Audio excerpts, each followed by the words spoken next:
Welcome to this video, guys. Let's see how you can install Matplotlib and create your first graph in Python.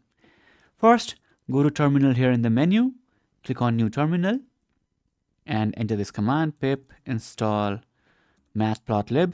If you also get this error that says pip is not recognized as an internal or external command, just add python-m in front of this command and then again enter the same thing, and now Matplotlib installation will be started in your system. In my case, it is already installed, so it finished quickly. If it is not installed in your system, it will take some time. Once the installation is complete, you can go ahead and create a new Python file, name it graph.py. Here, write this code. This code, it creates a simple graph for testing Matplotlib. Okay, now save it by pressing Ctrl S, and to run it, you can just enter this command python and then your file name. As you can see, the file is executed successfully and the Python graph is running with x-axis and y-axis. Now, this is not actually a standard practice to install libraries and modules in system default directory.